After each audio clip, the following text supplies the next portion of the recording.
Am I the asshole for canceling my family Christmas trip?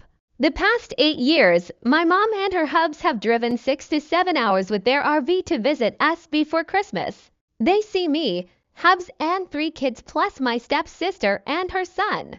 They stay for 2 to 3 days at an ARV park, not a campground, about 1.5 hours from our house. They rent the clubhouse, actually the employee break room that they still use while rented.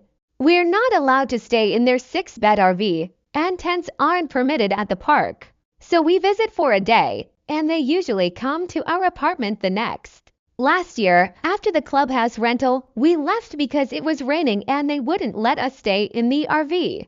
The next day, I asked if they'd visit as usual, but my mom avoided answering until almost 3 p.m., leaving the kids wondering all day. She said they were thinking of leaving early the next morning, like 3 a.m. I tried to get them to come for dinner and games, but she ghosted me until they left around 7 a.m. That entire situation made me disappointed. I feel like with each trip it seems more like a just get it over with trip. For the last 3 years, I've suggested we go to a real campground for a better experience for the kids. Hiking trails, a lake, something more than a parking lot with a park.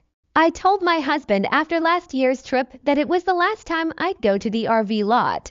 I've offered to pay for camping spots, pick closer spots to them, but it all falls on deaf ears. So this year, my mom asked for campground suggestion, but ended up finding one herself that was perfect activities for the kids: grass, trees, trails, and rock climbing. Excited, I agreed to camp there and said we will camp anywhere like this. But then she texted me the next day saying, "This is where we decided to pick. Let me know if I should rent you a tent spot." I saw the campground name and quickly agreed, thinking it was the same one she'd found. But when I checked the map, I realized she had booked a different campground run by the same organization, hence the confusion. It's a dirt parking lot in the desert, 4 hours away, with no trees, no trails, no activities, and a prison nearby.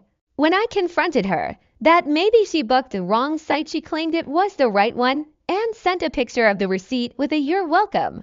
She went on and offered to find another spot an hour further away. This area isn't even known for camping. It's in a dead town between our 2 states, known for bad weather. I don't want to get rained out in a tent while we're not allowed in her RV. I feel like she bait and switched me. She sent a zoomed-in picture of the map so I couldn't see the name of the campground. No heads up, she switched the location. Just booked and this is where we decided, and it's nowhere like what we discussed. When I continued to say it wasn't what I agreed to, she said, "You told me you'd camp anywhere," listing reasons why she had to pick that one. I've ghosted her since. Am I asshole for canceling this trip?